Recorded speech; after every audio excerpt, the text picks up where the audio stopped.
Good morning, everyone. How are you all doing this morning? A lot of familiar faces and new participants, like always. It's good to see you all. And so today's talk is very interesting.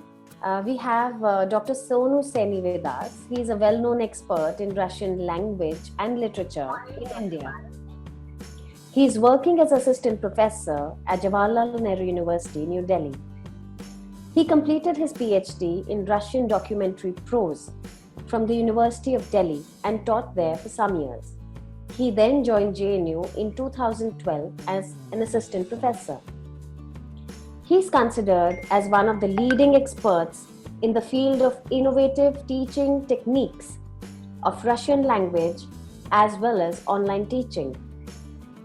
He has received many awards and honors in India and abroad for performing well in many international level competitions. He was awarded as the best young teacher of Russian language by RCSC, Embassy of Russia, in 2010, and the best teacher of Russian studies abroad by Russo Trudnichetovo, I hope I'm right, in 2014. He has published 2 books. He has many articles, 22 research articles, 5 in journals, and he has published in various reputed journals in India and Russia. Dr. Saini has traveled to many countries of the world and is often called at international level conferences and seminars as an expert. He has also been teaching Russian for free through his website www.sonusaini.com. He has special interest in translating literature from Russian to Hindi and English and has been working in this field for more than a decade. Recently, he has published and translated 100 stories of M. Zovchenko with another reputed translator. So he has been using the technology in teaching for more than a decade and has developed various innovative methods. In the Center of Russian Studies, JNU, he is one of the organizers of various events being organized online for many years. And especially during this COVID period, he has already organized more than 30 online events with safety and security. And these include many international online conferences, webinars, poetry competitions, song competitions, online lectures, online workshops, with several thousands of participants. I welcome Dr. Sonu Saini to this platform. Dr. Saini, I hand over the session to you. Thank you, Garima ji, for invitation, and of course it's really very odd to listen to this kind of introduction. Of course, thank you for the introduction and all. Well, I consider it a very good kind of platform, or we can just say one of the best platforms, like when we can have that virtual meetings or programs like this. And I really congratulate you for organizing the series of this digital citizenship. Although, like when you announced it for the first time, I could not understand what that digital citizenship means. I am whether we are like digital citizens, By now we are. Yeah, I think digital citizens. But now then later on, slowly, gradually understood. Okay, now we are, I think, global citizens. Global, we can say global digital citizens, because we all are connected with each other, and within a second, like we connect to any program which is going on in any part of the world. So thank you very much. So without any delay, let me just start share the presentation with you. Okay, here it is. I hope you're getting it. Can you please confirm, Garima ji, all visible? Garima ji, is my PPT visible? All visible, right. Yes. Thank you very much. So, dear colleagues and friends, thank you for joining. And I can see like already 100 people are there, and what we have got information like more than 350 registrations were received from various countries and cities of India. It is also overwhelming kind of response. Thank you very much for showing the interest and joining here. And of course, the participants who could not join here on the Zoom live, they have joined. Like I can see that people are joining on Facebook Live also. So we will be interactive, we'll be having interaction with them also, so they can also type their questions or comments in the chat box. And here, of course, you'll be having a privilege to have a direct without any typing and all. Just you'll need to click on the questions which will be here appeared on your screen in the meantime. So as the topic suggests, this understanding the plagiarism in academics course causes and consequences. So I hope everybody has a little bit idea, or maybe good idea, we can say that a good level of knowledge about the plagiarism, because we all are working in that area. So I assume that everybody know about the basics and some advanced points of this aspect. So maybe let me start with the questions. I generally start my talk with questions. So here is the first question. Garima, can you please launch the first poll? The question is, do you use work of others in academics without mentioning the source? And the answer is yes or no. So you need to answer in yes or no. So I can see people have started. Yes, yes, yes, it is going on. So we'll take 10 seconds around. So you need to just answer on the poll which is there on your screen. We also have a live poll for our Facebook audience, so they can take the poll there. We can also launch it there if it is possible. Yes. That will be great. So we can just have Facebook on my another screen, so I can see the questions and maybe I can see the result also, or maybe you can share the result, what people say. So see, these all polls will be anonymous, so no data will be saved, nothing, name will not be associated with the questions, with the answers or your responses. So you can just respond. Our main task is just to know honestly, what do you think about such various kind of questions. So nothing is related to your answer, or that will not be saved in our system. Even we want to be able to know who answered what. So I can see around 27% says yes. That means we use the work of others and in academics without mentioning the source. And 73% say, or even 74% now say, no, we don't use the works of others in academics without mentioning the source. So with this, as maximum, around 75% says that no, they don't use it. So let us see, maybe we can just also, meanwhile we can take answers from the Facebook also. Have you got some responses from Facebook? I'm unable to. Okay, maybe they can write in the chat box, so I can access that one. Yes. Or Garima also can please help me in getting the responses from that side. So we can just end this one. So even 76% now say, and you can also see the result. I think if I can show you the result.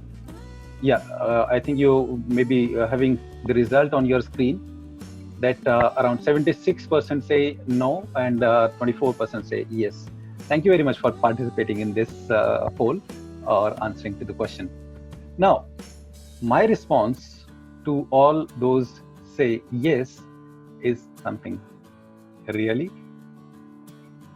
I would have a doubt. Okay, might be possible, but let's see what generally why I'm saying why I'm having this kind of expression, really like a kind of response. Because the first simple step when we make a presentation, we use various kind of images, we use various kind of information somewhere, which or for example, just simple one, using image from Google Images or from any other sites and without mentioning the source is also kind of a plagiarism. Now, some of you would say that, okay, no, we use it for the academics only. That's okay, that's completely perfectly fine. You can use such resources in your online teaching, in not online but offline teaching also. So that is fine. But the thing is that the ethical practice says that you should give the reference even if you are using for the academic purpose. See, we didn't know also, like earlier, I also didn't know. Like, I used to take a lot of pictures and graphics from the internet, and then would use with my students, and I didn't bother about the sources, because who will take pain to copy that, copy and paste and save all these sources and give the names and all. But slowly, gradually, we learned no, that's not a good practice actually. That if we do like this, our students also will follow in this one, and then later on it can be also merged into our academic writings, as well as like when we are going on or on a large scale, then anybody can ask what is the source of that image, okay, which we are using. What is that exactly, what information that you have taken or graph you have taken, what is the source of that? And at the point of time, like if you are on a larger scale of audience, then if you don't remember, because we don't remember like when we take data and images from the internet, so that will be a difficult situation for you to answer to that question. So that is what, like basic simple one, that's why like I had this reaction, like really that we also, like I was also party to that, but yes, slowly gradually we all learn with that. Okay, with that this is also one thing, like not only the presentations I was talking about, but also like figures or data or articles or quotations, even the general quotations of, for example, Mahatma Gandhi, or it can be Tolstoy, all the sources like from which you have taken, that should be given. Even I have seen, like many of our friends and colleagues, they use pictures even not only in classroom teaching but also in their books. I remember one of my teachers, I'll not name the person, but and won't tell the period because people can guess, that the person was preparing a book, and he sought my help in that one. I was happily helping that person. And I saw that the person was taking pictures from the internet, and without using the sources, that person used a lot of pictures or figures in the book which the person has prepared.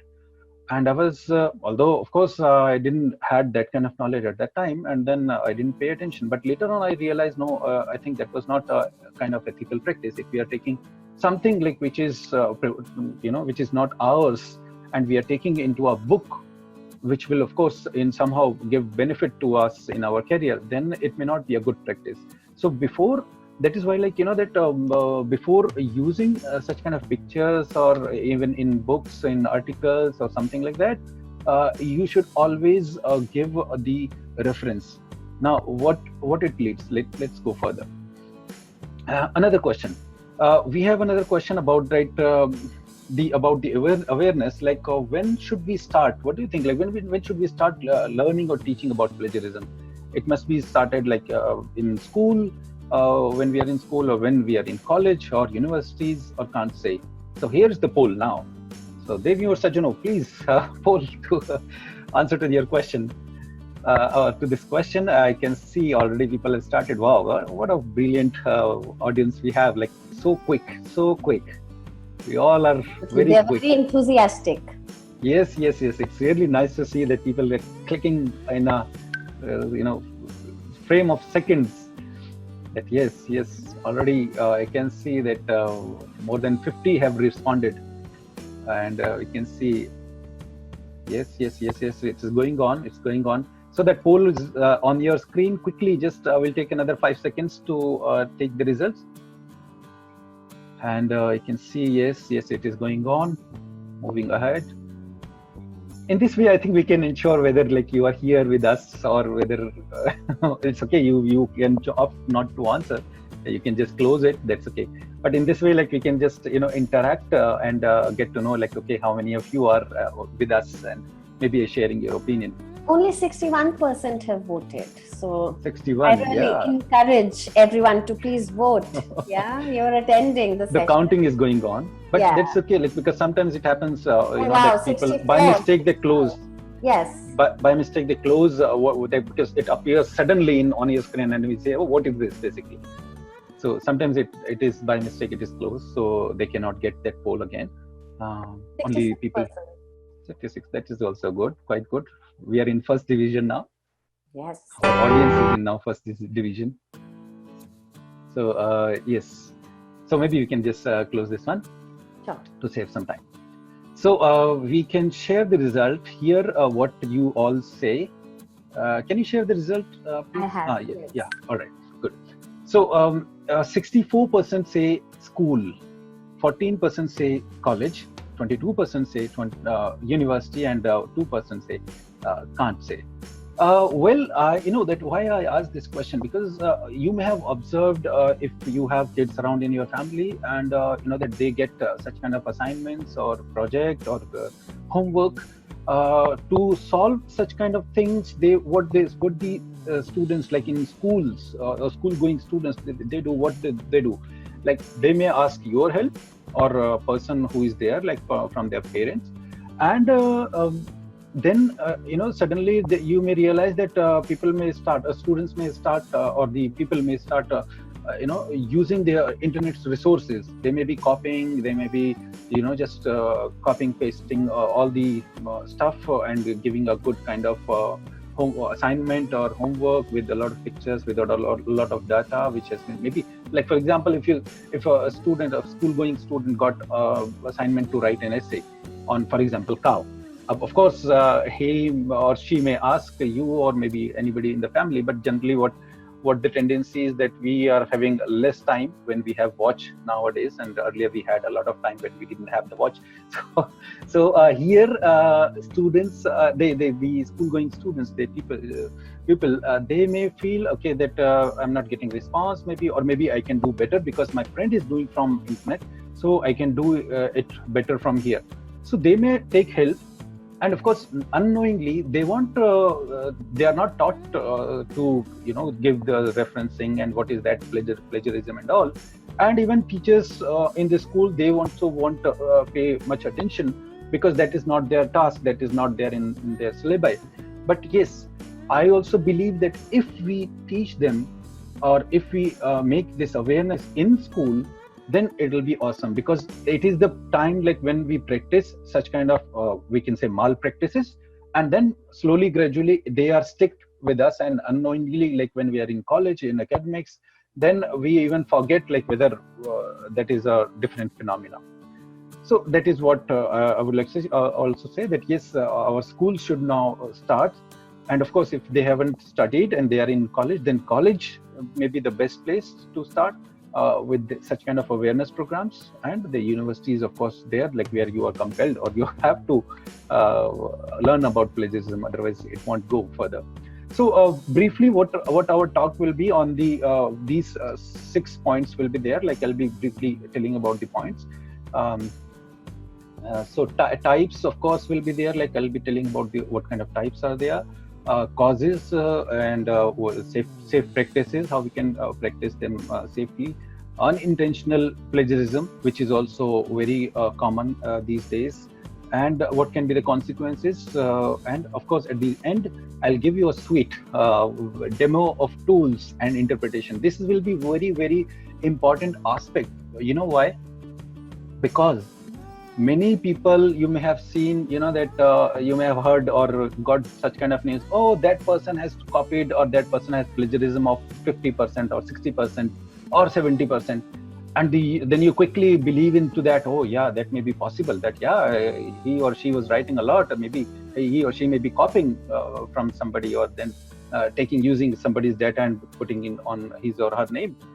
That is like when we quickly come into the conclusion, when we get the news, even from the reported news agencies. What happens, like the people who has this kind of intention to harm you, they may take use of technology and manipulate the data of maybe the tools, like from which they have checked the plagiarism, and then they can call it okay, that 60% is plagiarized. But actually, what can be the real scene, that it can be only maybe 10% in reality. But how to manipulate? I'll just I'll just give you demo in the this last point. And that is what the way of interpretation. I'm not saying that people do it deliberately, but sometimes people didn't know that how to interpret it, how to go about this, like, because it is whatever is shown, because that is machine is showing whatever you have taught that machine. Now machine has also the various options how to control it, like how to give the some further more commands, like how to consider, or what to consider. That is what the thing which we'll discuss. So let's go to the type. Mostly many of you may be aware about this, like word to word taking material and without the quotation or references. So that also happens, like when you have copied or maybe taken some sources, and you have just copied and pasted, and maybe you have not mentioned the source. That is also that will come into the word to word, or we can say verbatim type of plagiarism. So there are various categories in the plagiarism. So I'm just briefing about the main some of the major one. So next is like internet to word, like that when you copy from internet, the first one, it can be from the book, also from any published source material also. Second one is from when we copy from internet without reference, and especially without date. Now, why date is important? Date is important because the website or web pages which are there on the website, they are not eternal. For example, I am hosting a source. For example, my website. Today, I'm able to manage it. Today, I'm able to run it, because it needs we need to spend some money on managing it or hosting it online. And today, like tomorrow, I may not be able to get into that position. So what I can do, I can just close it. And then maybe a person who has taken some reference, and the person has given the reference, the link to my website, and maybe after 10 years my website is not working, and that person somebody checks it. Generally it happens like after 5 years, like that when you're getting some good position or getting good some benefit, then such kind of things, such kind of questions emerges. So that's why, like, later on that person may ask the other person who will be checking your sources. Then that person may say, okay, that website is not working, and the person has not mentioned the date when it was when the person has access to that sources. So in that form, you will be in a soup, that because you won't be able to remember, you recollect like when it was there. But if you have the date, then there are provisions to go to the archival pages of internet.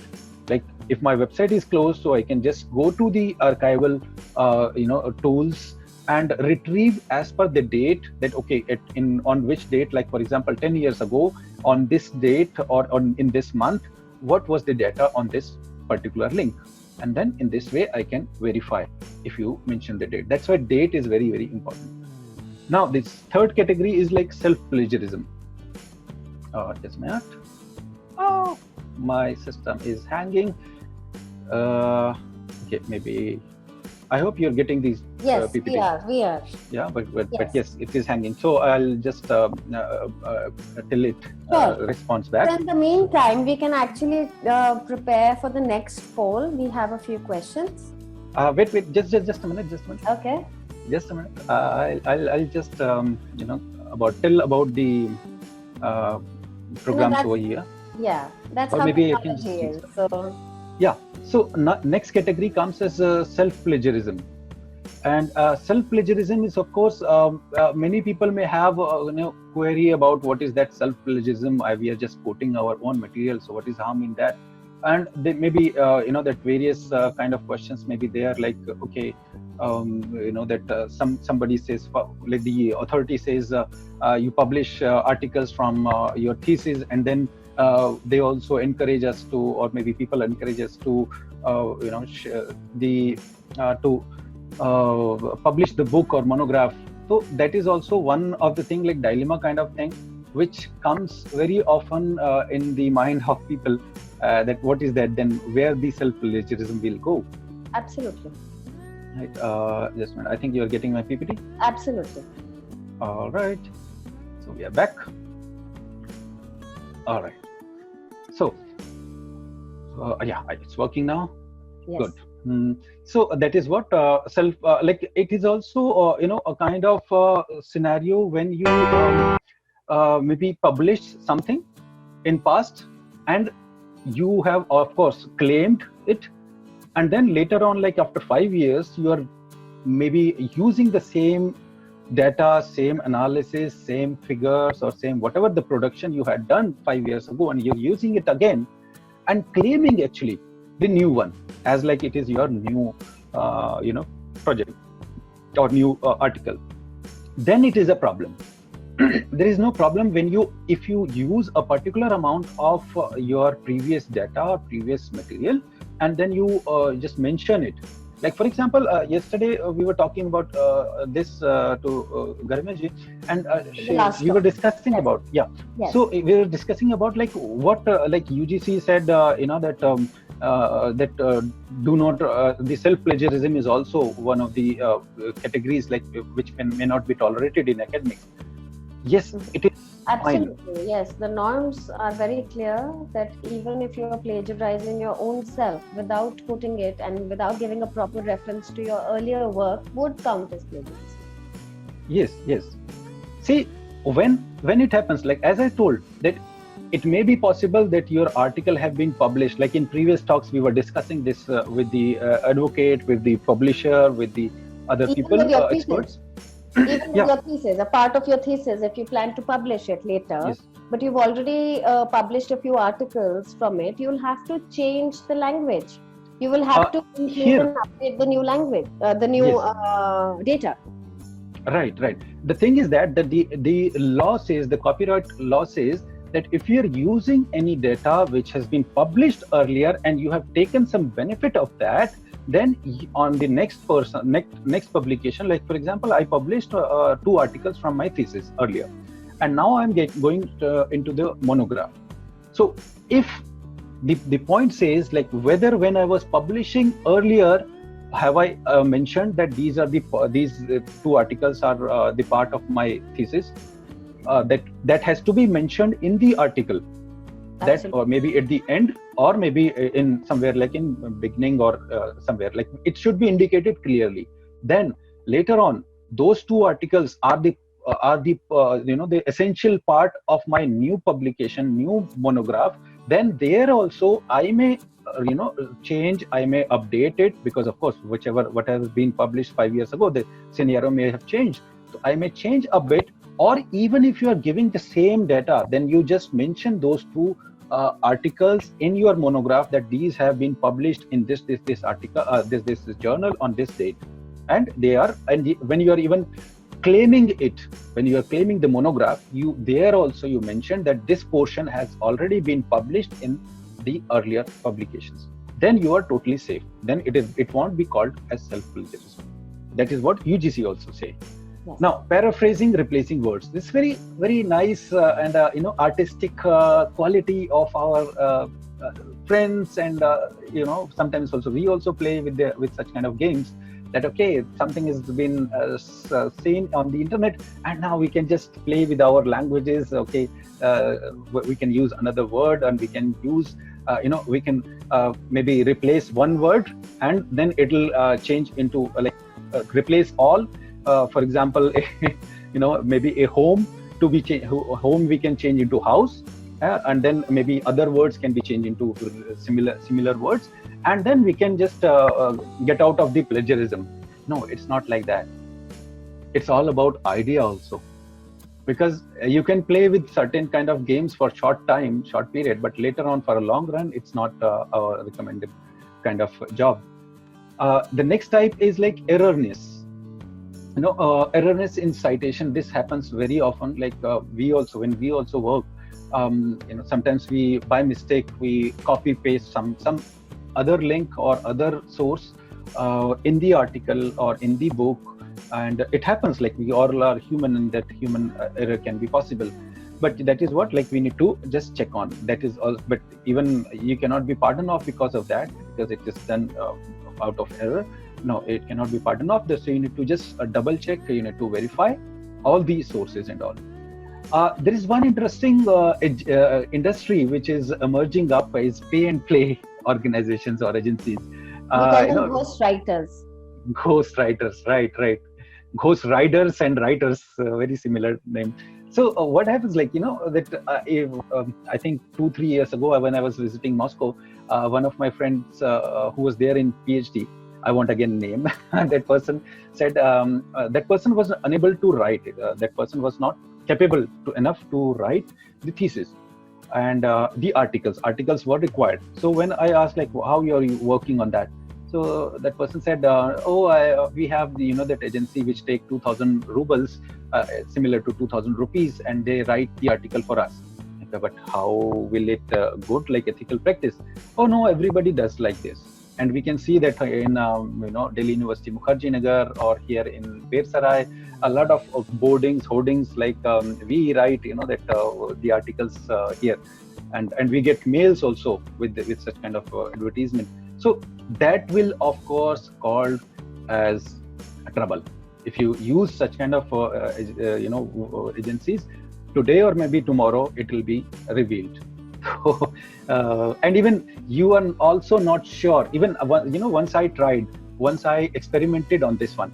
I just contacted a anonymous person with such kind of practices, and I said, okay, I need to prepare an assignment on that particular topic. I gave a general topic, Russia-India relationship, and believe me that the person sent me the assignment on the next day.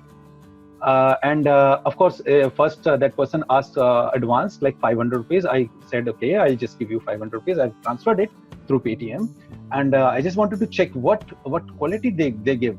And believe me that what they did, they copied and pasted from Wikipedia. Yeah.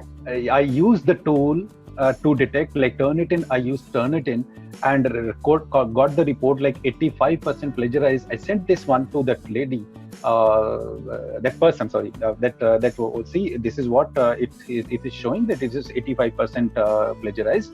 Can you please write on your own? No response after that. That person blocked my number. So even when you are using such kind of services, it's not sure whether you are getting the quality you know, content, and there is no very difficult ways to find out what basically, because they also know when you are unable to write, then only you give such kind of assignment to others. So in this way that you will be again in trouble. Question. Yes. Have you ever recorded an audio, video, lectures or conversation with your teacher or supervisor? Can we have the poll, please? Yes. Computer G, can we have the question now? Yes. So here's the question.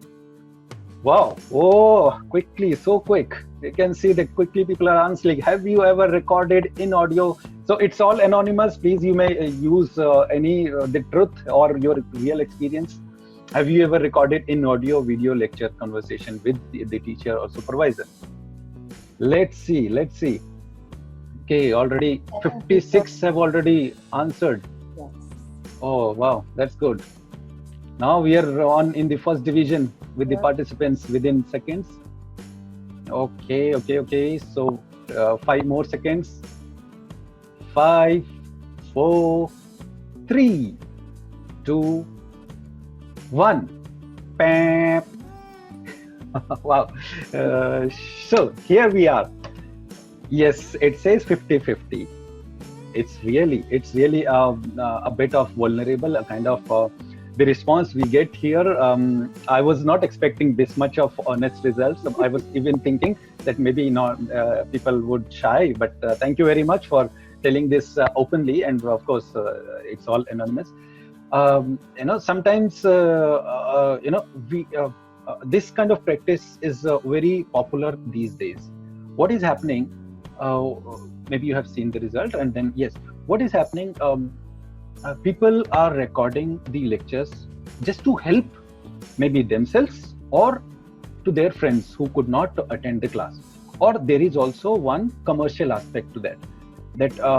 I won't name the organization, where like a reputed coaching center is there. They prepare people for judiciary services, and they charge around 4 to 5 lakh rupees per year, like one course. And they what they do, like they have a big banquet hall. How do they take lectures? They have big banquet hall, and they accommodate around 700 or 800 or 1000 people in one that particular hall. And you have all these screens all over the hall. People are sitting like just as something, some show is going on, and one person would come, and of course that is mostly the owner of that organization, of that coaching center, that would come, and that person is reputed name in the industry, that would come and give the lecture. And lectures are truly they are interesting. He takes a live kind of with full of energy kind of interactions, not like boring with us, like we are lecturers and we generally are considered boring and we talk a lot. Like currently we are making you bored. Might be possible. So what happens, like they for example, like 5 lakh rupees is the fees. Maximum people, it has been raided earlier, like I got this news also, that that people, students, they record, and some of them are recording for their fellow people, like who are aspiring for such kind of coaching, and they are getting that training for free. They get all the material, they get all the lectures, they listen to that lecture, and then it goes into that scenario that they. And even what we have recently, I was talking to a person who is also a supervisor of a student. That supervisor shared that I was feeling very bad because I got to know that my student, my scholar, that person was recording my voice. And how I got to know? Because because that person shared it with fellow student, and that fellow student told that, and then it was verified, because when the supervisor was guiding, when the person was giving the instructions, okay, that is what you can do, that is what these sentences you can use in that way, and the similar exactly same words were put down before her.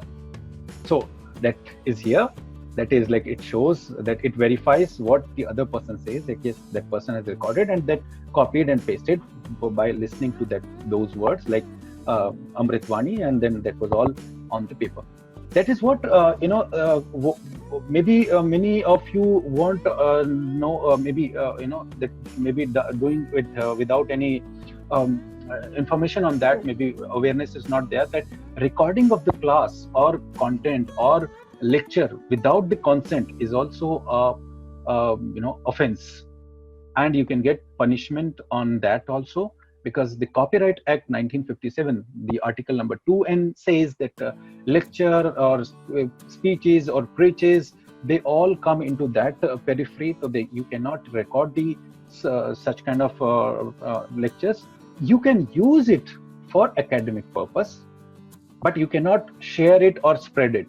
Then it comes like a broadcast reproduction right. If you use it, if you are share that recording it and maybe using it, that although that is not ethical, I won't recommend it to record the lectures or record the things. Like maybe here some of people may be recording this lecture. That is absolutely fine, like it is general scenario too nowadays. But because things will be there on Facebook also, that's okay. But if you are using it and if you are spreading it, if you are just sending it through WhatsApp and all, then it may you may invite a trouble to you, because then source is you, that who like for example, you have recorded a lecture of your teacher, and that in that lecture that person may have expressed his or her opinion which may not find suitable to other person. You may have just shared it with the other friends and all, and that person to other, and then other to 30 to 300, and that goes like 3 lakh. And then somebody comes with the suit, okay, that person has just hurted my sentiments, and then that, of course, that will be another case. But then the source information will be you, and then slowly, gradually, you will be caught that, okay, you shared this information without the consent.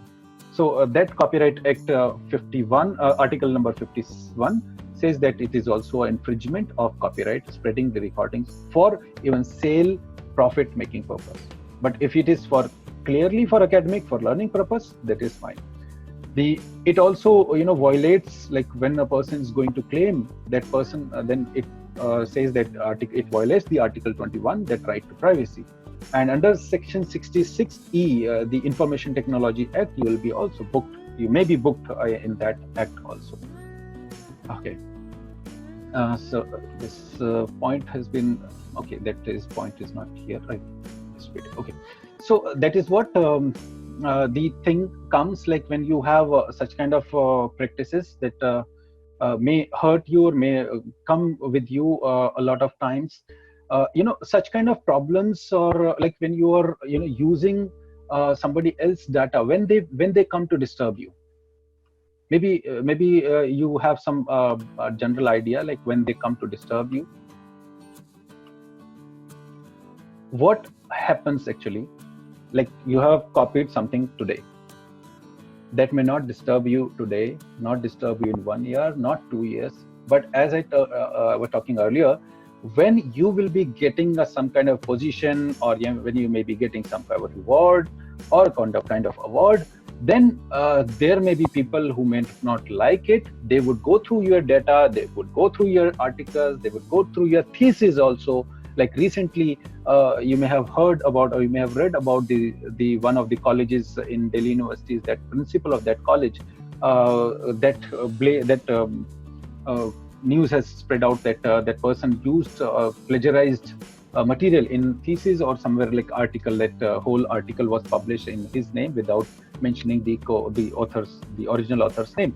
Now, due to this, like even in somewhere in European country, I remember like not recently, but some years ago, couple of years ago, a minister was also blamed that, or he was also put on these charges that he used plagiarized material 20 years ago, and because of that he had to resign from his post. A lot of incidents are there, like through which when you are on a good position, and of course when you are in a good position, you're trying to do something good, the people may not like it, and then they would go after you with your all available material, or maybe in library, because your thesis is there in the library. Generally it is there on the library, and nowadays it is on digital, so it's now easier for people to access your material, access your articles, and then go through the this task to find out what exactly you have done, and then they can come and claim on you that okay, you have done something wrong. So that is the point of time, like when you may feel disturbed that okay, if would have been it would have been better like if I used real sources, or maybe I have mentioned these sources. Sometimes it is by mistake also. Sometimes we forget also. That is what like the safe practices comes in. So what safe practices says that prepare the content with precautions, double check the sources and references. Like it also happens, we get a little time, and then we come to such kind of situation that we say okay, now we have just only 2 days and we have to finish the article and all. We just finish it and send. No, don't do that, please. Try to recheck the sources despite of the time. Verify the person's quote. It also happens like third person quote, like you have taken somebody's quote, right? You have quoted it in your thesis. Like somebody, like for example, person A has quoted Tolstoy, and you are quoting from this person's book or material, taking the source which that person has given, that okay, Tolstoy has said this on this in this article or in this book, it is written like this. You have taken the original source from here, from that person A, but you may not know that whether that person has used the right source or not. That person also may do mistakes. So if you are copying that source into your book, you cannot say that okay, oh, I just copied it from, or I just taken from somebody's book. No, you will be at the problem then. That if you are not verifying, it's always better to verify this one. And proofreading and editing by other person is also good. I like the yesterday's talk in Dr. Reddy, when she was saying that after finishing her article, she sends it to the students or scholars, or maybe to colleagues like Garima ji is here.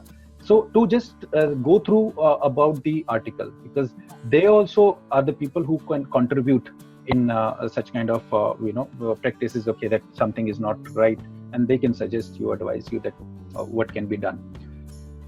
Testing through tools. That I'll just give you a demo.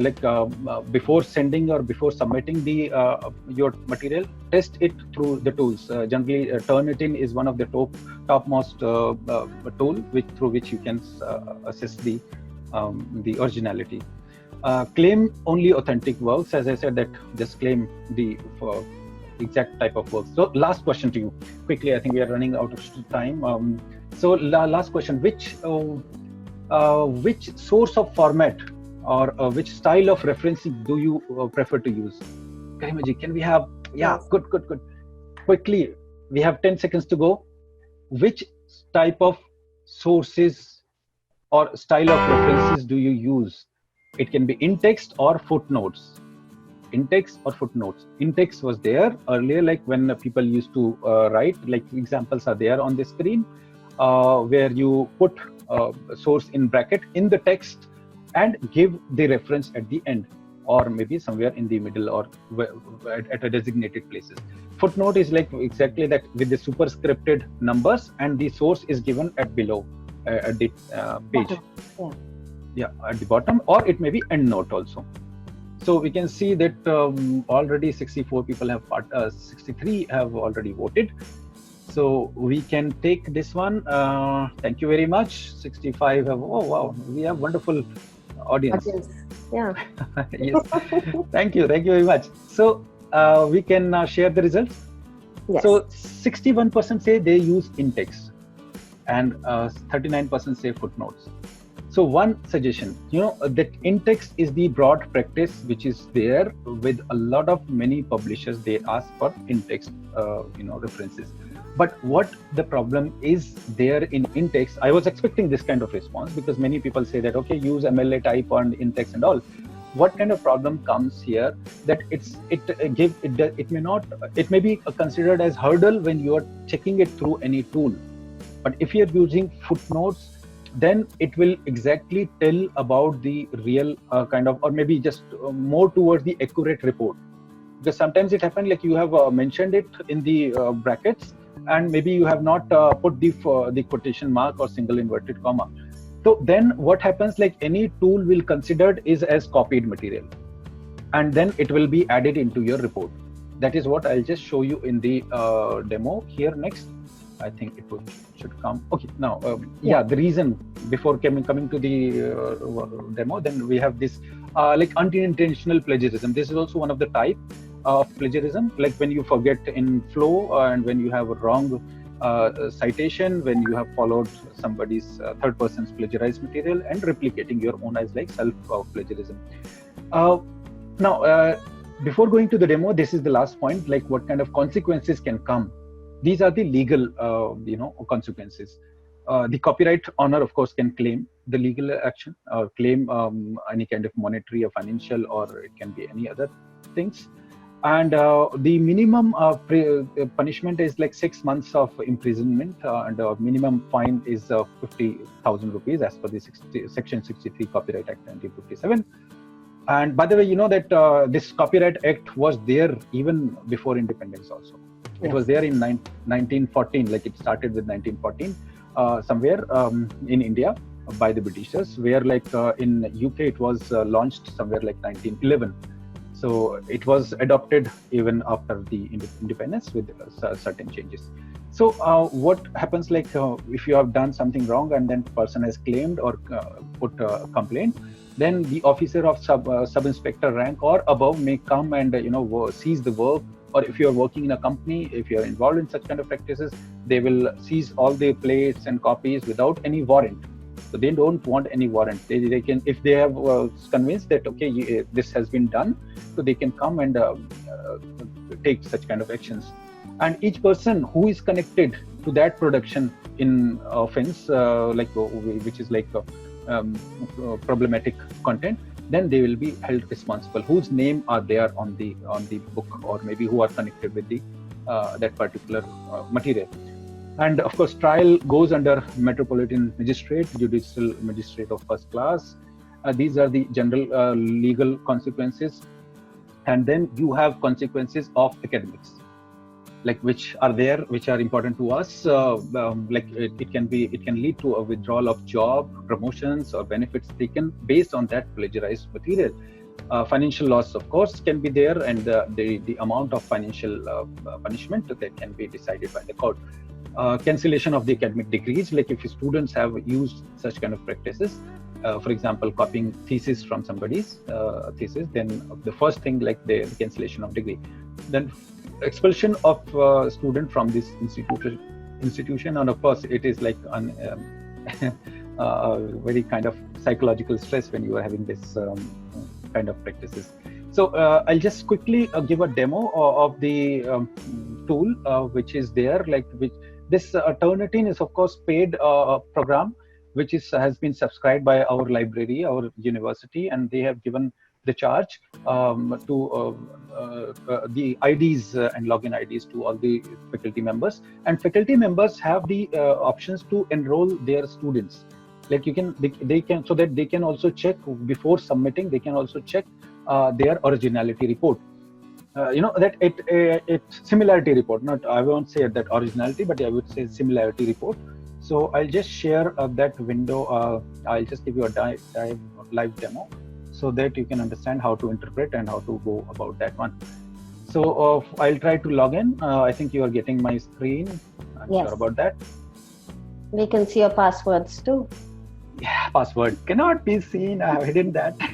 Okay, so what you do, I'm just telling you that people who are there for the first time, you may be using even in many universities, the Turnitin program is there, or maybe Authenticate and Turnitin are basically same company. Earlier Authenticate was a different company, but then Turnitin considered it as threat, and then it absorbed bought that company. So for example, like you just create a class and give a demo. For example, demo 2, demo 1 was given, like for example any key, and these are just simple settings. You can choose, for example, this one, or maybe I'll just see graduate, and the default when the class ends. If you are having research classes, then you can have such kind of classes, and you can share these IDs and enrollment keys to the students. And with these IDs and keys, students will be, of course, logging in, and you will allow them to come into that class, and you can give them right to check their material before they submit it. So after making the class, you create an assignment. For example, here, so first step is class, and then second step is assignment, paper assignment and all. Then you can just go through here. Next step. Oh, go. Okay, sometimes it happens, it hangs. Yeah, I'll just go back because I have for this kind of situation I've made the assignment. So you just go through the assignment and put all the general settings over there and give the details. The one more important thing while creating assignment, do remember to click on no repository option. No repository option will be there at the bottom somewhere, which means that if you click repository, yes, then all the material online, which you submit, that will be submitted in Turnitin database, and then after correction, like you come and then again you check it from Turnitin, then it will show 95% is plagiarized. 100%. Then, yeah, even 100%, and it will take you to your source, that which you have submitted earlier. It is being plagiarized with that. This happened like in the initial days, when I started using this. Unfortunately, and then we somehow resolved that issue. So not to get into that kind of problem, so you just click while creating assignment, click on no repository, and then you have this kind of class. And for example, I've just submitted. You are now in assignment section, and submit the file. So you can submit here and upload it. And then it will within 3 seconds it will come back to you in this one, and then you need to wait, depending on the size of the file, you need to wait maybe for 2 minutes to 20 minutes depending on the size, and then it will show you this similarity report. So it says 3%, and wow, 3% similarity. It doesn't say plagiarized or originality, something like that. When I'll tell you the secret. When I just uploaded this article first, it showed 11% of similarity. What is that? Why it was showing these 11%? So of course that is a general scenario that it will show that like that. Now this is what my report says, and you can see that that what it will do, it will take all the common words, common sentences which are there online, and sometimes it takes all these these references also into its consideration of originality report. So I then I'll just explain you how to do that. So I excluded those sources, like here, pregnant at the time of tragedy. So this is also, it has considered as plagiarized, but it is not plagiarized, it's a general sentence. And here also, like you can see, the source. Now this is the source: Bhopal gas tragedy, survivor stage, demonstration in Mumbai, and something like that. So it has considered it because somebody has maybe quoted it, or maybe my article is somewhere there online, and then it is taking. And it can show also, like here, if you click here, that okay, that somebody has just, okay, you can't see the similarity. All right. So when you click on this number, you can see that the source also, that from where it has been taken, and you can decide. So how to get into the real originality report. This is the way, like, that if 11% has come, oh, that person has 11% or maybe 50% plagiarism. No, it's not like that. You need to exclude that. And how to exclude that? Just click here on this, like the percent it says, and then maybe here it is in filter, maybe somewhere it is there, like okay, when we click here, so yes, when we clicked on the number, your screen, so you'll have to refresh your screen. Okay, so what I'll do is I'll share my whole screen. Yes. Now it will be there. Yes. Right. Thank you very much. So while after clicking this on this similarity number, I just saw that, okay, that's that source is here, or that what it says, that okay, for example, this has been submitted to Stanford. So I'll just click on this arrow. I'll see that okay, this has been quoted somewhere there. So what I can do, I can just exclude the source, that okay, this is correct, so you don't consider it. So I'll just click on exclude, and then the number revises. So slowly, it is a bit time-taking task. So slowly, gradually, like you will decrease the exact report. So I'll exclude all the. So when it was 11, so I was just removing or excluding the sources which are not exactly the copyright material. Yeah, you were saying something, Garima? Correct, absolutely. This is the easiest way to see if our content falls under plagiarism or not, and which ones are genuinely plagiarized, and how we can correct ourselves. Right. Because I remember, like not recently, but a couple of years ago again, we got a news, something like that, that some of our colleague, like one of our colleague, has plagiarized his thesis. Yes, but it was not the case. And then when I checked, because I don't believe in what people say.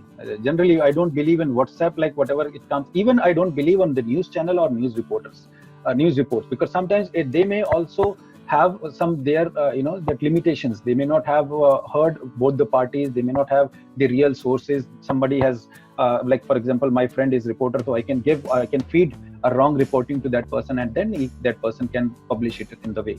So I generally verify first that whether it was correct or whether it was not. So when I checked it, I saw no, it was I think it was perfectly all right, and that person has quoted it and given that sources, that okay, sources are there. But what happened, like because that material is there online, so it considered it like as plagiarism. So that person said, oh, 60% was plagiarized. No, it was not 60%. So when I tried to exclude the sources, then it was going down. Of course, it's a time-taking task. And that's why I always say there's a difference between natural intelligence and artificial intelligence. Right. Sometimes machines can trick us. Yes. We need to use our mind and think over it and see. Right. And why is that being marked, and if it is marked wrong or not. So we need to verify that as well. Yes. Now see that source, a general source, which may be not, which in any way cannot be considered as plagiarism kind of material, that has to be excluded before counting the report. So it should not be a blind kind of faith. Oh, that has been plagiarized and all. That is what we should take care of. Yes. So let us complete the final part. That may be the okay. Here it is. I hope, yeah. So Let us come to the conclusions. See, in this one, I would like to thank our library, of course, which has organized various kind of awareness programs, various kind of trainings. Because initially it may be difficult to use, but yes, slowly, gradually we learned it through them and through our own practical experiences. And they have subscribed it. That is also a very good thing that they have. Like we can check all the materials of our scholars, our students, and even whatever the can be checked. So thank you very much, Central Library and their staff. Yes. Of course. I would just like to say that in conclusion, that be aware and spread the awareness. Of course, when we talk, we also learn, because when I was preparing for this talk, I was, of course, it is not like what I have already prepared. I have studied, gone through various kind of material, various kind of cases which happened. So we also learn. When you talk, when you spread the awareness, we also learn in that process. So try to be active always whenever it is possible. Keep an eye on updates, news on plagiarism, because that will give you a most, your boost your morale. That okay, you should not use such kind of practices, because today or tomorrow, because you may be reading the cases which are there today, because earlier technology was not there, so people may be copying, or maybe with intentional or without intention. So that time it was not. It was only just a few people who had that knowledge, or maybe that okay, that something has plagiarized or something has been copied. That is also if person has read that original source. So today everything is possible now. Whatever was not possible yesterday, today it is possible. Today whatever is not possible today, that will be possible tomorrow. So don't think like if it is your thesis is lying somewhere in the old shelves of library, they cannot be come up. No, the library have started digitalizing all the theses, and then they all will be in the public domain. Like Shodh Ganga is there, and then other implement, and then which are collecting all the data, and then slowly, gradually, you should be very careful about that. And if something has been done, then maybe you can just declare it before you claim such particular thing. And safe, ethical academic practices, which we should teach our students first, and of course, so that they do not have this kind of practices. And double check or make sure of unintentional plagiarism. Use tools and techniques in fighting with plagiarism. And of course, last and not least, enjoy teaching and learning. Thank you very much. This is what I'm sorry if we have gone beyond time. Yes, thank you. No, we haven't. By the way, just one point. You know that what we have also started using recently, that the design, the sources I used, now I'm giving all the sources. Like for example, I was that design which from where I got this design. So I've given the source, because I was just also attending a webinar and I saw this wonderful presentation. Oh, wow, what a design. So I tried to make it, of course, I molded a lot of parts over there, but at least source design is mentioned, so that you are not even later on caught, oh, that somebody else using somebody else's design. No, it's not like that. You can use, or you can inspire it from other one, give the sources and make your own changes. So I have made around more than 70% changes. And while doing it, and even the images which are there at the background, even images which are used in this presentation, so all are there, all are given over here. Even the content on the plagiarism, I remember like a lot of websites and sources when I was going through. So one of the good one is Oxford University's guidelines for the students about plagiarism. So I really like that one. So some of the portions were there, like, so that is all mentioned here, that okay, these were the sources. There is no harm, there is no shyness about that. That okay, we are also learning from others. There's nothing. I'm not a Guru Baba who has all the things here. I am, of course, learning as like you are learning. I am also learning. So we should, just give the credits to from whom we are learning.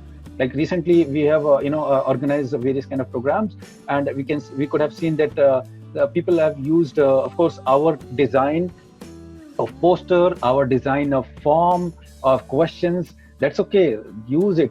I say that okay, use whatever you want. That gives you like credit. We also, yeah. But at least try to. No, if you don't give credit, I personally don't feel bad. Or that's okay. Don't give credit. But later on, at least that somebody won't ask you the question. Okay, wow, from where you got this design?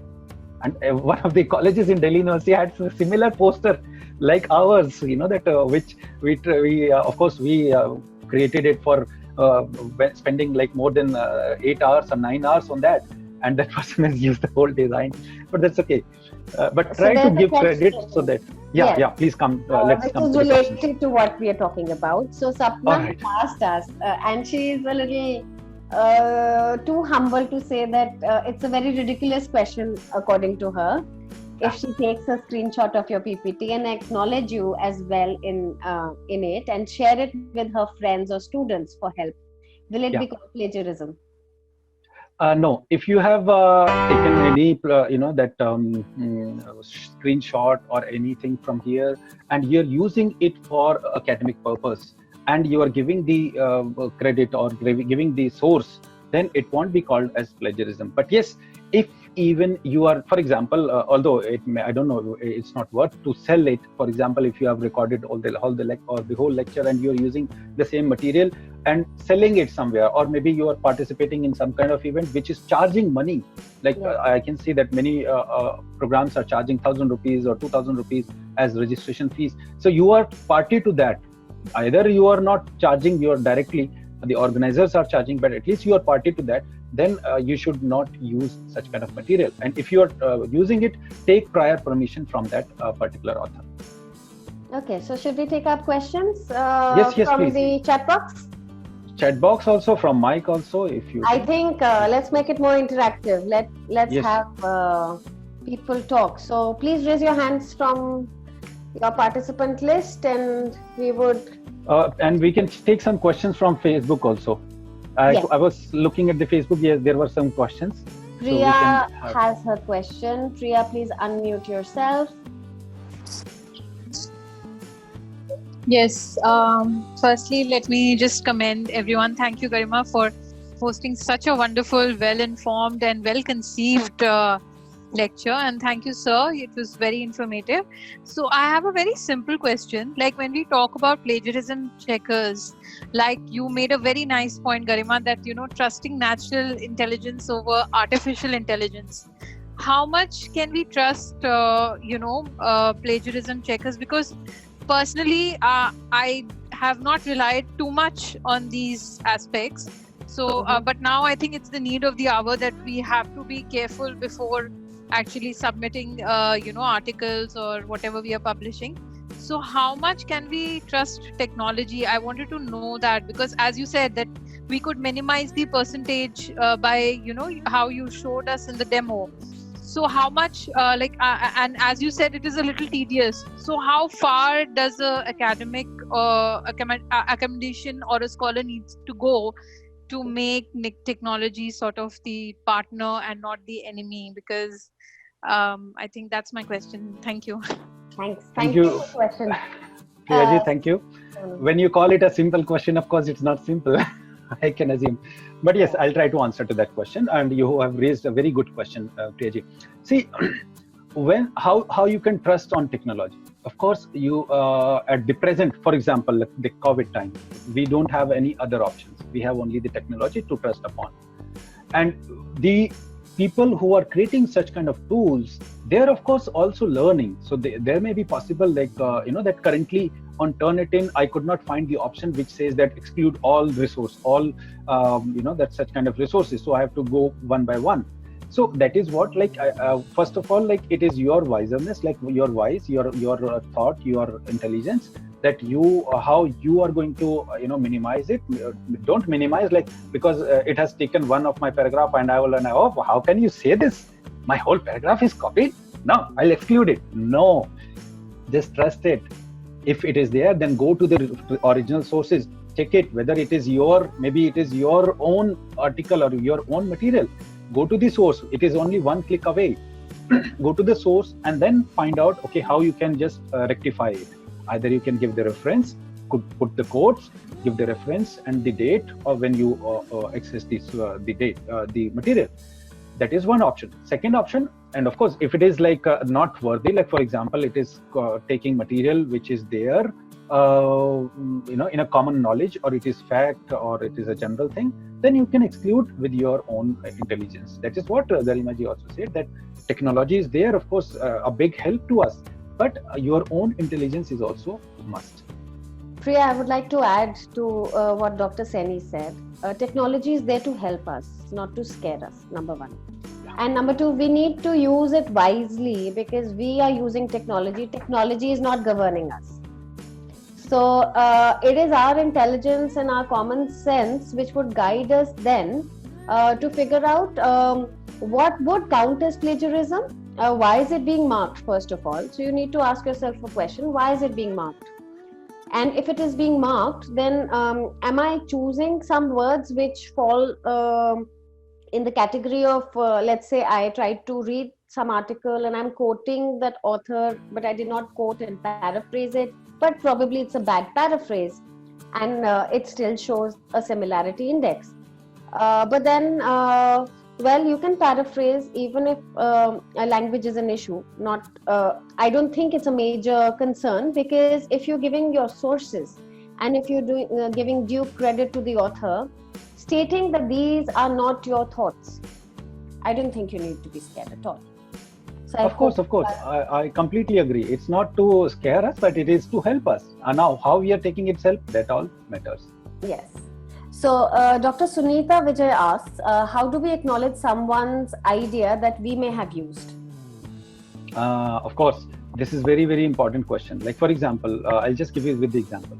Like, I and my colleague are discussing something. Okay, let's let's organize a kind of program, a webinar, or maybe it can be this, it can be that, and it can be held like that and all.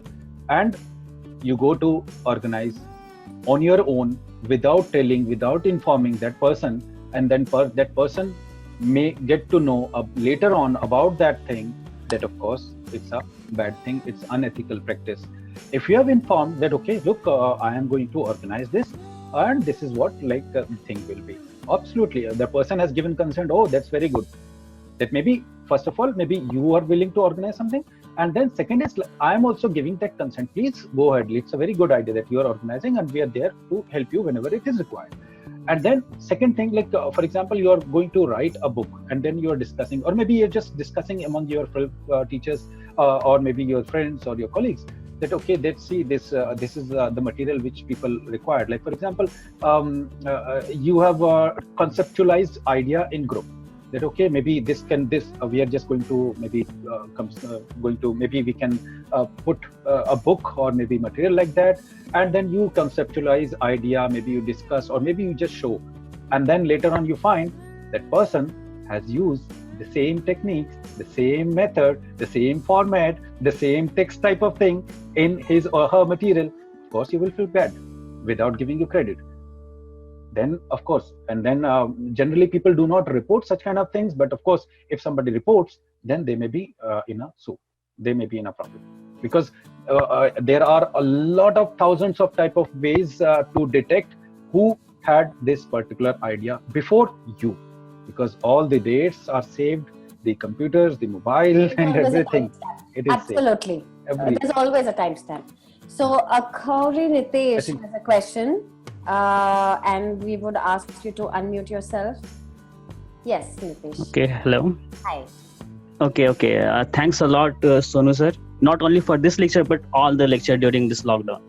Right now, Sonu sir is most popular face in my house, because every day not every day, but every week we have some interaction, like webinar or something with Sonu sir.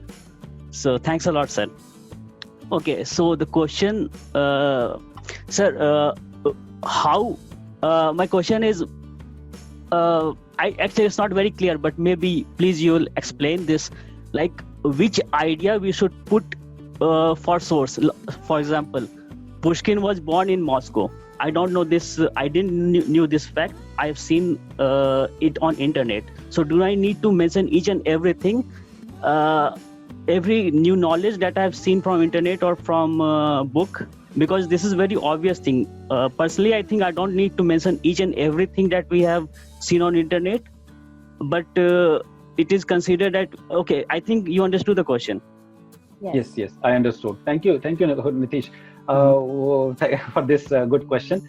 Well, I would say that, of course, I've seen a message on WhatsApp University that a person with a bodybuilder and carrying a big bag of certificates of webinars, because nowadays it's a flood. This all shows actually the human nature, because we cannot keep quiet in our four walls. We have to interact. We have to somehow we have to find the ways. Even the prisoners, even in the cell, they try to talk with walls. So we are just free birds, and then though we are caged, but we are. That's why maybe we are often meeting on these online programs. So to answer to your question, when you said that, for example, you said that Pushkin was born in Moscow. Of course, it is a general fact. For more details, you can just go through the Copyright Act 1957. It will give you there is a section which gives all these such kind of details, which defines like what comes and what can be excluded. For example, it is like the question you asked, for example, like this Moscow, that he was born in Moscow. It's a fact.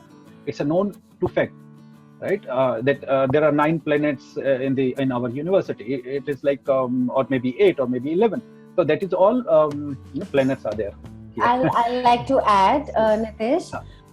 So there's something called as common knowledge, which is based on facts which everybody knows. So water boils at 100 degrees Celsius. Now, for this, you would never give a reference.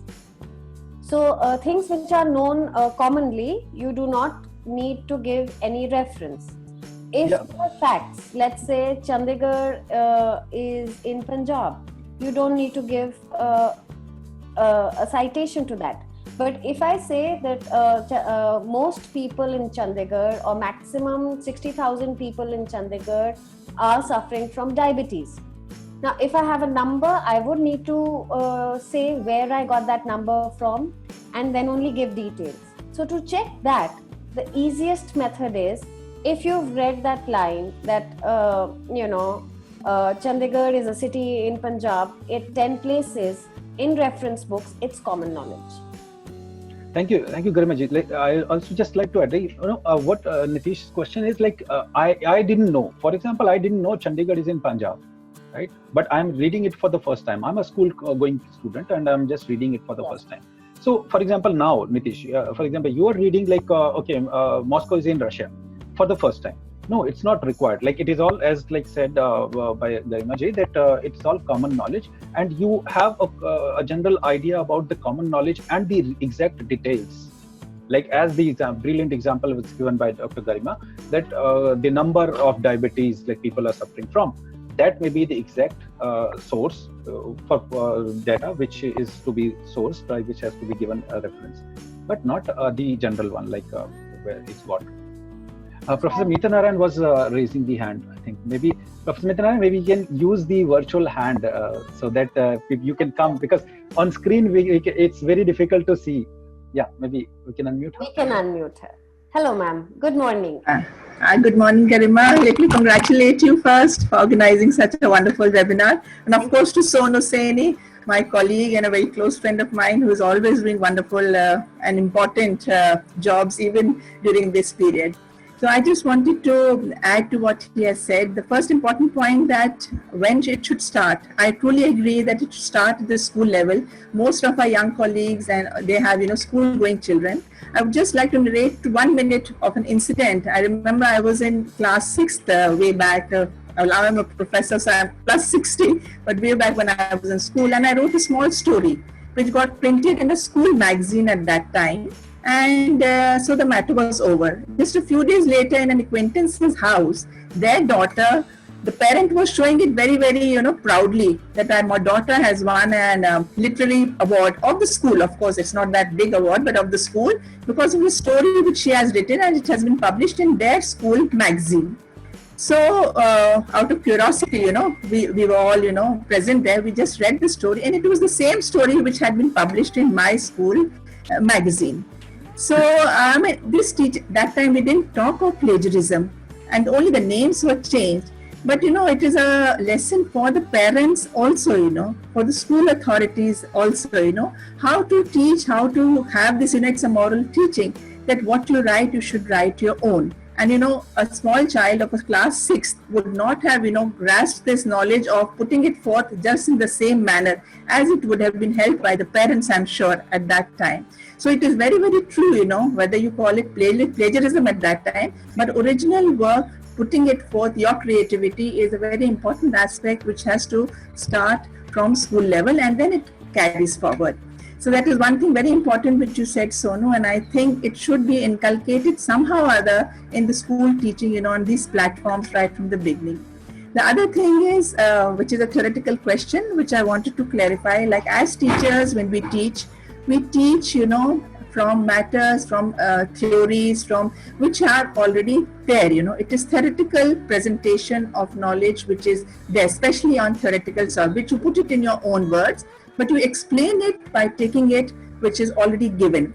Often on internet, when you go onto the different resources, the same theory has been described, in different ways on different sites. When you see on different sites, it is the same material which is coming again and again, explained in different form. But if you sort of compile that material and put it forth, when you are preparing your own material, you compile it in a form and you like to keep it and you like to teach it. So where do you give the citation? You give it in the end that you have read this material, because when you teach, you are analyzing it in your own word, but of course it's not your material. It is not your material. You are using it when you're analyzing it in a practical way, then it is a different thing. But when you are teaching it, then it is not yours. So do you give it in the end, like you just said, you give it in the end and you say, acknowledge that, it has been taken from this book and this, from this author, the famous author, or you, while you are speaking about it in a written form, you have to cite it there and you give acknowledgement there. That is something very important which often troubles me while I'm teaching in a class and I'm taking material and collecting it, collecting and putting it in a book form. I hope I made myself clear. So yes. Yeah. Thank you. Thank you for the question, because this question comes to each and everybody's mind who is in the academics. Absolutely. Actually, because we are often, we read a lot of material, we read a lot of books and over the internet also, and then we try to sometimes we try to write on our own, compiling something, or maybe using it in our teaching life, the academics also. See what happens, like as we were giving this simple example to Nitish, so what happens, like if it is a general, like if you read maybe 10 sources and you're making it a generalized kind of thing, then citation there on the page, that means the exact citation is not required. Okay, I'll take it over from here. Sonu's internet connection is broken off, so he will just take a minute. Is it fine now? A bit better. A bit better. Your voice is breaking. Oh, okay. It's not clear. Yes. Okay. So what I was saying, I'll just try to repeat that one. So the question which you have asked is very important, and it comes to each and everybody's who are in academics. And what happens, like when we are in teaching, so we read a lot of books, a lot of material, and then that we try to compile our own material based on that. So what happens, like the answer is very, very simple, as like Nitish asked on the same way. Like if it is a general phenomena, like for example, you are compiling a book on translation, for example, translation theory. The theory may be similar type of thing, but when you are writing in your own words and without using the exact the quotations with the exact definitions, if you are compiling it in your own words, you can just give it as a reference material, like where like for example 10 sources you have read and you can give it as a reference material. But when it comes to the exact data, exact interpretation, exact definition, then or exact figures or something like that, then you need to give the citation there itself, like which point you have taken, like which point or data or maybe interpretation you have taken. That is what I think. Yes. You would like to add something there? Yes, Professor Narayan, like you mentioned, that the material, especially theories, are repeated in many books and online genuine websites. So usually this data comes, this knowledge comes under reference. This book would be called as a reference book. So when you go to the publishers, they ask what kind of a book it is. You'll say it's a reference book. And Theories would not change. Theories would be same. So whatever the theorist has spoken, and if you're writing it in your own words and you're giving due credit to the original author.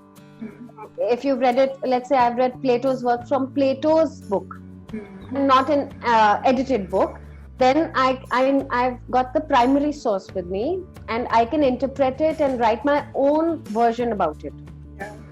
Another point which is very important when we are writing books is to demarcate when I am giving credit to the author and paraphrasing him, and at what juncture in my sentences or paragraph am I quoting and giving my own opinions. So if you keep the demarcation in mind, I think this would help demarcate what material you need to give a citation to. And usually in book, it is in the end. No, thank you. No, of course we do that. When we are doing some research work, analyzing, when we are doing, writing of thesis or writing of term papers with the students, we always use the theory into practice, and we always tell them to analyze it as they have understood it. That is very true. So thank you, Garima. I am sure. Even the point that you mentioned for oral and written communication. So for oral communication, you never need to cite until unless it's the original author, or you can cite that Socrates has questioned Plato's point. So only in that case, but not otherwise. Verbatim is only informal. It's only in writing which is formal. But yes, I would like to just say, Garimaji, here, like if you, even it is in a communication skills like oral courses, and if you're using somebody's methodology or somebody's idea, then it's always good to say it. There is no harm, because we always, whatever we learn, we share. So it's always good to share, or it's always good to mention. Maybe you can take some questions. My only point was that when you are going through in a lecture, then it would be kind of taking the audience in a smooth flow. You can give it in the end, but not in the middle. Any more questions that we have? Yeah, we have some questions from Facebook. Maybe from Facebook we can take some questions. Sure. Here, Debahuti Brahmachari says, how effective Grammarly, or if you would suggest something similar to that. And Yash Raj also asked the same question. The use of Grammarly for plagiarism checking while writing thesis, or will that put my thesis online? So just to answer quickly to these two questions, which are similar to on Grammarly, I've used Grammarly. It's good for grammar purpose, but it may not be that rich that Turnitin is. That Authenticate goes on the second, and Grammarly is one of the popular one, but which was known for grammar checking. So first of all, that maybe you can use such kind of sources, because I've tried while I was preparing. So I was just trying a lot of tools which are available freely online to that how they show my material. So what I found, like maximum the freeware softwares, they do not show you much, because they don't have that much of data. And you can understand that to collect a lot of data into their database to find the similarity index, it's a tedious task. And for that, they need fund. And of course, that's why they do not put it on free mode. What I think, this is a totally business model, what they use. So that is why Grammarly was not that properly, that much of a similarity. And if you can just, you can check, maybe I could not check all these sources, I'll just check around 6-7 tools. And if you see that any tool, any platform is showing maximum similarity report, that means like that has a rich database. So you can use such kind of platforms. Like Turnitin, what I see that it is one of the richest one. One of the richest one. It has a rich repository. Yeah. Yes, Garimaji, any other question from here? We have a lot of questions on Facebook, by the way. Okay. So Jamil, you can unmute yourself. Yes, Jamil.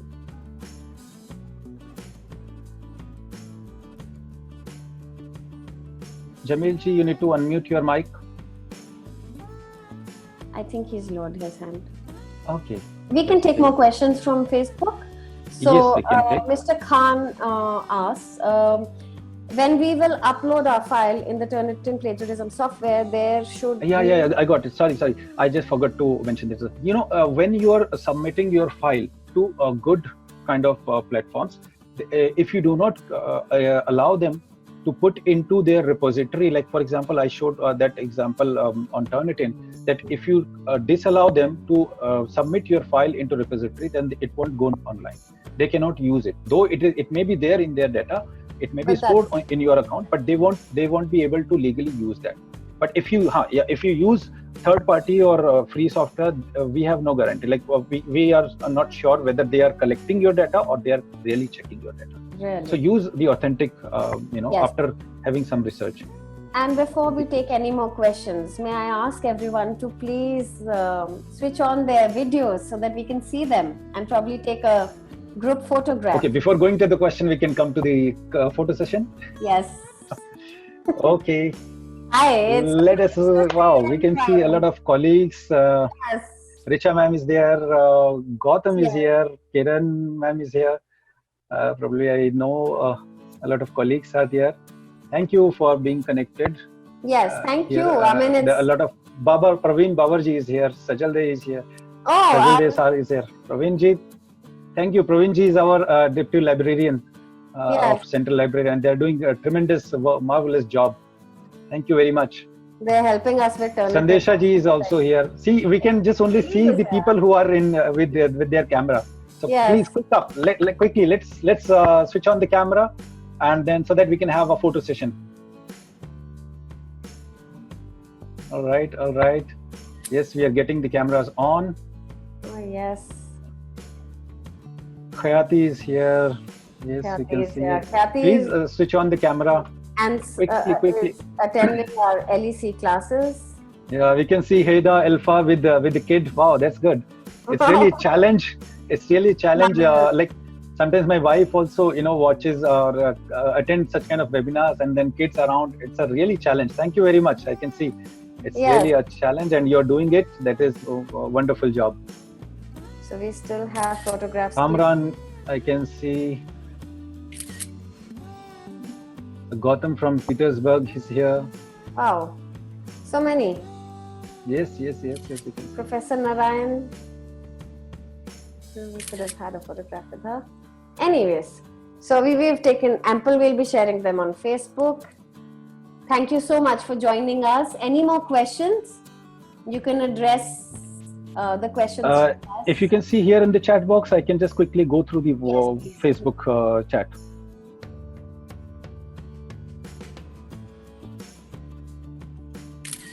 So we have a lot of compliments, of course, to the organizers, not to me. No, but we cannot read that. But yes, of course, we can just take questions quickly to save the time. Yes, please. And if you have any question, you can raise your virtual hand, not that wala hand, but virtual hand. That option is there at the bottom. Okay, Kiran ma'am, please unmute yourself. Yes. Hi, Kiran ma'am. You're not audible. Kiran You're ma'am. not audible. We've unmuted you. Yeah, you need to plug out your microphone, that headphone or earphone. The jack, yeah. Okay now? Yes. Yeah, it is fine. Okay. First of all, I would like to congratulate Dr. Garima Dalal and our the most active colleague, Dr. Sonu Saini. You have organized. Yeah, I have to, of course, because he's too active, and every day, I'll say, not every week, but every day he's part of web seminar or some other event, almost every day, all online, of course. Yeah. So yeah. Thank you so much to Dr. Garima Dalal and Dr. Sonu Saini. Actually, I just wanted to say that we have our faculty. We have access to Turnitin, right? Yeah. But if individually someone wants to check the plagiarism, similarity, which software you suggest, Sonu? For example, you are saying that our colleagues wanted to check the If similarity? someone else, not like or not all others, they've not been given access to the Turnitin. So See, generally the Turnitin accounts provide the institutional access. So it's not given to individual. So if they are in some kind of organization, they can subscribe it, of course. And what I can see that such kind of platforms like free softwares are there to have such kind of similarity index. But again, that how effective they are, that is to be verified. Because I have seen like 6-7 platforms which I was checking or testing it. I was not satisfied because maybe we have the habit of this Turnitin, and that shows a real good repository of data. In case they are in academics or in case they are colleagues, then maybe you can help them. For we example, have Dr. Babbar, who is from the library, and he can answer your question much better. Just give me a minute. Maybe yes. First of all, greetings to Sonu sir. It was wonderful session. Sir, I would like to add to this is that we have Urkund also, in addition to Turnitin, which is provided to all the institutions by UGC. So in case every institution is not able to subscribe to Turnitin because it is very costly. So Urkund is provided free by Inflinet. In fact, it is paid by the Inflinet for all the institutions around the country. So the users can use the Urkund software, which is almost equivalent to Turnitin. Not, I mean, it is not equivalent, but it is a very good platform where the users have ample amount of backend of resources at the backend. So that I wanted to wonderful. I forgot this Urkund actually. I used it long ago, so that's why I just slipped it. I was just slipped from my mind. It was. Thank you very much. Yes, Urkund is also one of the programs which is there, like with this institutional access. And if you don't have, then run after or catch hold your library people. Like we run after Babarji, or earlier Gaurji was there. So we always keep them on shaking their always pleasures. Providers. Thank you very much. thank you so much, Mr. Thank Praveen you. Babbar. Thank you for adding, Garima, Babarji. and congratulations once Thank again. you so much. Thank you, ma'am. We have another question, so sir, you can wait here. Senthil Kumar. Yes. Good afternoon, ma'am. Good afternoon. I am Senthil Kumar, librarian from Chennai. Oh wow. Senthilji, would you like to switch on your camera? Just a minute. If you are not at a secret place. No.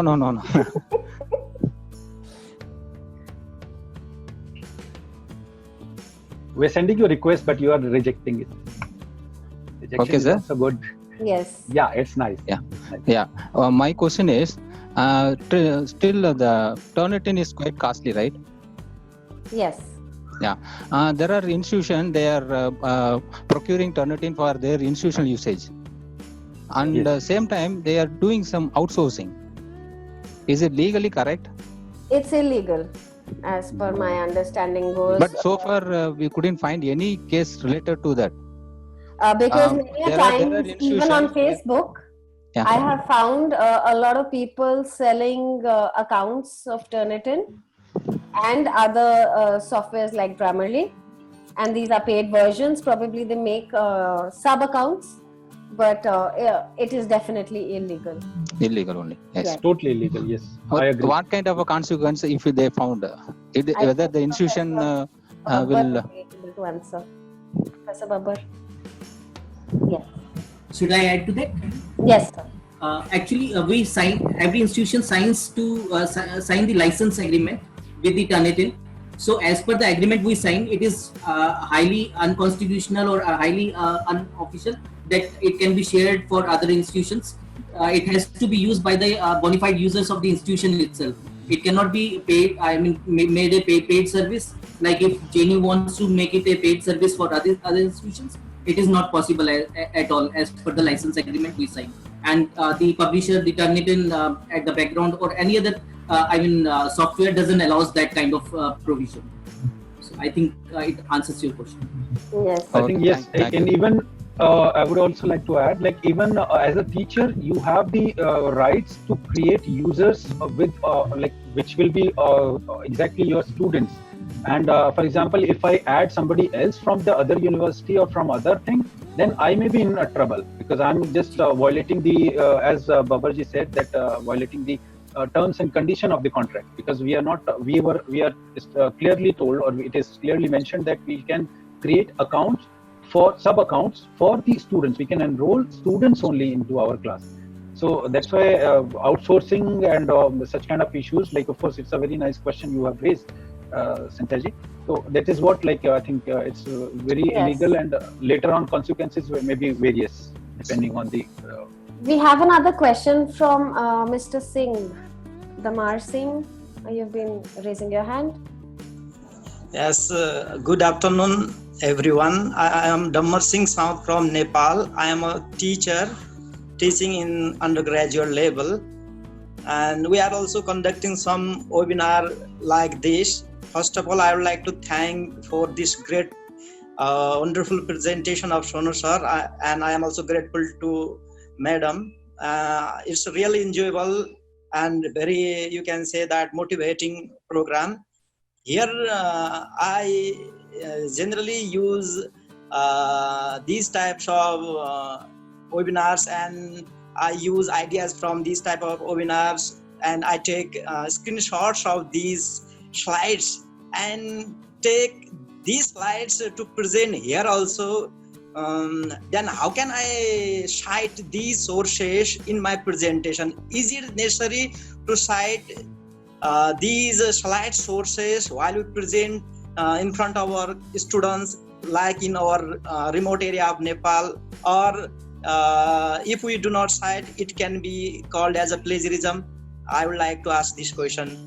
Thank you very much. Firstly, Damar Saab, thank you for addressing this concern, because not many speak it out loud, but they do use material. And thank you for asking this question. I'm very, very happy and proud to hear this question. Sonu and... Right. Damarji, first of all, thank you. Really, as Garima said, it's a very important question, and you have put, you have spoken it openly.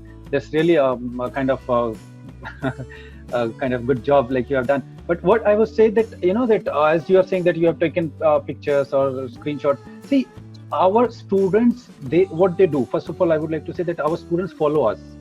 If we are using these screenshots or somebody else material without mentioning the sources, they will of course follow you.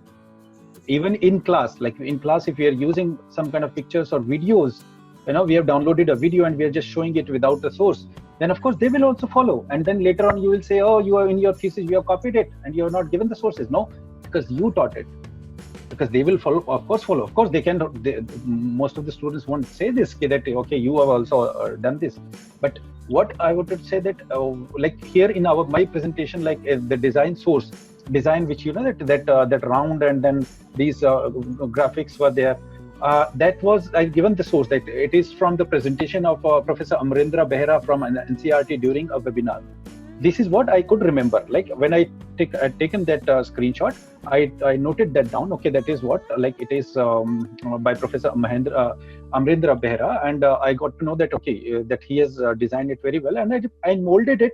Of course, as I said, that more than 70%, I've just molded the design. I've just made it more effective, more maybe with animations, with the graphics, with the background images. So I've changed that, but still the basic idea I adopted from him. So there is no harm to say that it is from presentation of Professor Amarendra Behera. You know, I remember, I'll just tell you one story which happened to me. Like one of my friend, Dr. Nitin Goyal, is there in Rajasthan.